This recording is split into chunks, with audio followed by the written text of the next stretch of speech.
Good day, my name is Oluwafemi Oluwashino. I'm here to talk about information communication technologies and the enterprise architecture.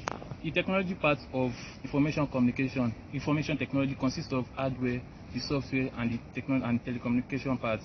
Under this topic, we're also describing how these parts fit and how sometimes they don't fit as well at all. The enterprise architecture continues to evolve to support the objectives of the organization itself. Under this topic, we're also describing the hardware parts, the types which are also for the software part, and the types which are two. We're also describing the telecommunication parts, the networking, and how these things were brought together to help the organization in achieving the objectives. That's all. Thank you. The hardware has four main divisions: the input, output, the processor, and the storage. Now I'm going to discuss this in detail. The inputs are the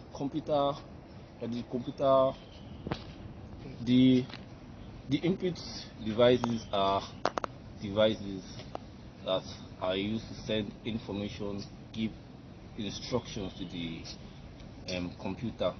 Now there are examples of input devices include the keyboard, which is mostly used by all because it has letters, numbers, and other characters we can use to input instructions to the computer system. We also have the mouse and the touch screen. We also have the microphone. The microphone converts human voice to digital format, so that we are all aware that the computer only reads digital format. So the microphone converts what is spoken into digital format. We also have other input devices include scanners and sensors. Now there's the optical scanner and digital cameras. The optical scanner just literally captures images and text into a digital format, into a digital image. And why there is also something called, which is a not commonly used term, RFID, radio frequency identification. It's mainly developed by supply chains to track shipments, so as to have constant and readily available information about what they are shipping and where their shipments are and what they are shipping, how long it's going to take to reach the customer. We also have, now for the output, our output devices are just devices that output devices are devices that the output devices are devices that display the work that is being done on the system. Just examples include the monitors. When we're typing, we can see clearly what we are typing. We also have the printer. Yes, the printer is also a very, very important output component, which gives us a hard copy of the work we are doing in the computer system. Now we move to the processing. This is the most important part of the computer. It is mostly known as the brain of the computer. It is where calculations, problem solving, and other critical activities are being performed. Now the evolution of processors took quite some time to reach what we normally use in our devices. We had the ENIAC. They had these were large devices that used vacuum tubes, and these vacuum tubes took a lot of heat and consumed a lot of energy. So as time went on, we developed into transistors, then integrated circuits, which is what we normally put in our microchips. This is what we normally use in our daily activities, in our laptops, in our computers, and all. Now for the storage, the next one will be the storage. And the storage, which is also important, is where activities which we are doing are. The storage component is where the computer stores work done. Now computer stores things quite differently from other people. From the way human beings stores data and information. Computer stores using bytes. Now bytes are just 8 digits. They are usually 8 digits, usually in ones and in zeros. Now we also have temporary storage, which is also called the primary storage, which is mainly the RAM. Now the RAM is quite volatile. Like it is very good for accessing information quickly and readily. It makes information available. It makes information readily available. It is mostly known as the memory of the computer. They are mostly in smaller size compared with the secondary storage. They mostly have lesser storage capacity compared with the secondary storage. Now, the secondary storage which is mostly used. It's known for, you can store up large amount of data. The most commonly used hardware component is the hard disk drive, where we can store a lot of information. However, the downside of this is that information stored there cannot be accessed immediately. Thank you. Good day, my name is Oluwatimileyin Samuel. I'll be talking about the software. The software is a set of instructions that enables the hardware to perform specific tasks. This includes the application software, which can be either used for either a personal, business, or educational function. The application software can also be used by the end user for a variety of tasks, which can lead to productivity, creativity, or communication. This includes Microsoft Word, Chrome, Firefox, Skype, or Zoom. The software can also be classified into the system software. The system software is the software that is used to run the computer hardware or computer system. The system software can be classified into the operating system and utilities. The operating system is used to coordinate all activities of the computer system, while the utilities are used for the proper and smooth running of the computer system or hardware. And a software can be created either through programming languages, source code or object programming. Thank you. Yeah, good afternoon. My name is Ogunfura. I'm here to talk about networks. So, what do you know about networks? Networks can be defined as a group of people or system of internet. Network can be defined as a group of people or system of interconnected people or things.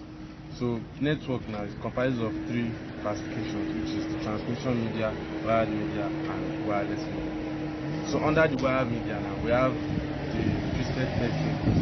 This cable helps home computers and company computers to be connected to communication companies, while the coaxial cables, this help the network to provide cable TV services to the end users, while the fiber optic cables, these are cables used by internet services such as Verizon.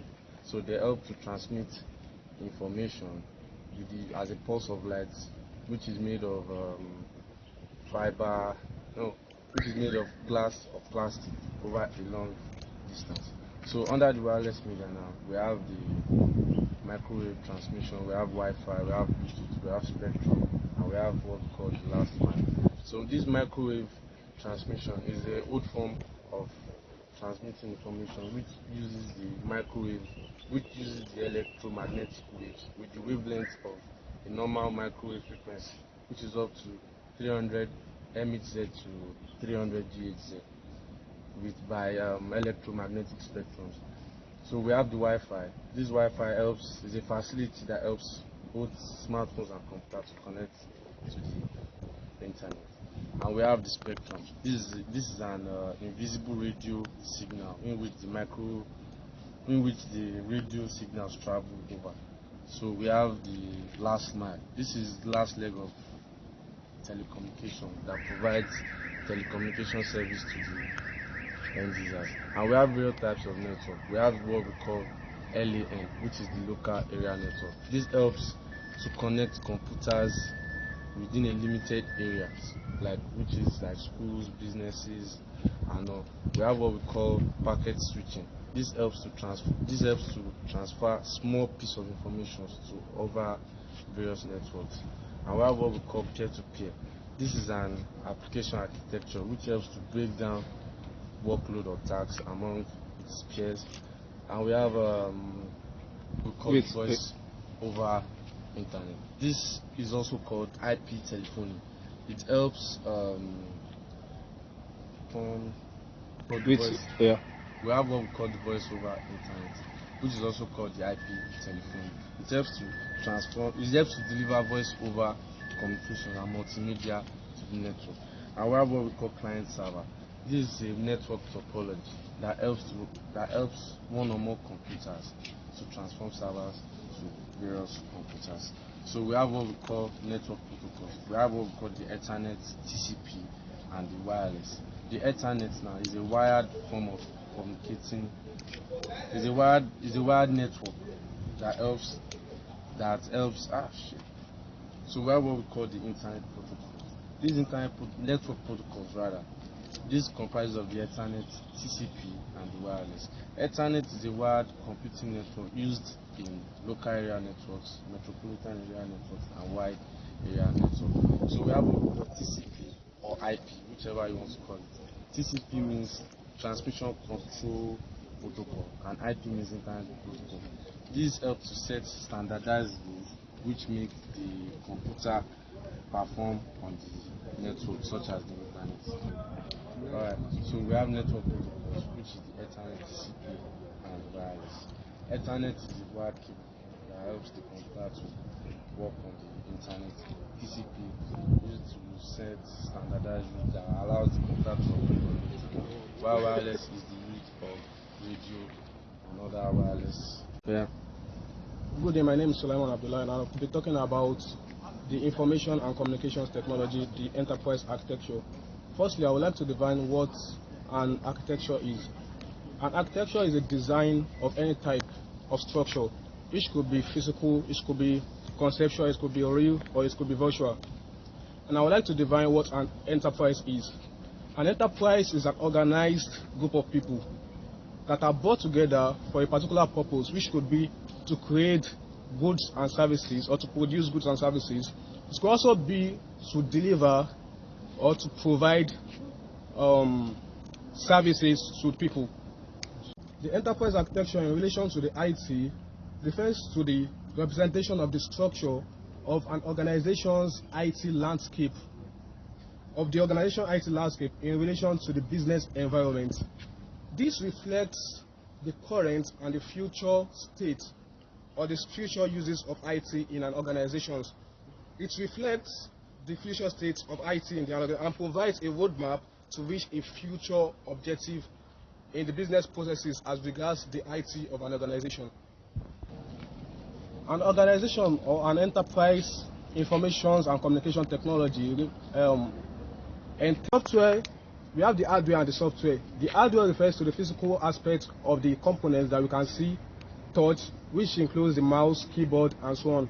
While we have the software, this can be divided into two. We have the system software and the operating software. The main goal of an enterprise architecture may be to map or it may be to create a map or a blueprint of the structure and operations of an organization.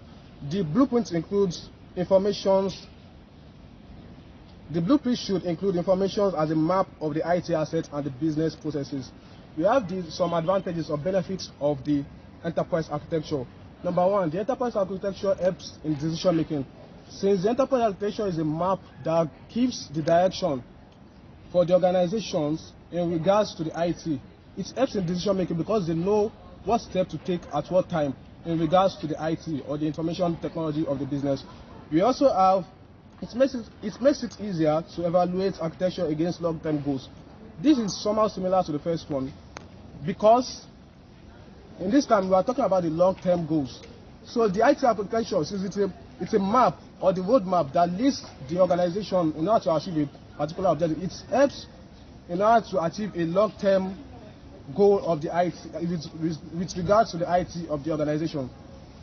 We also have, it can give the IT architecture it can give the views of the IT architecture to those that are outside of IT.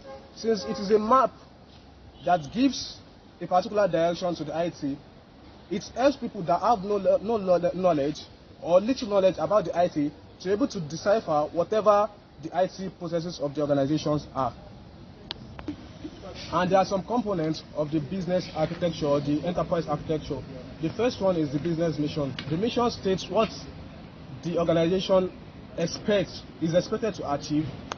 And we also have the data architecture.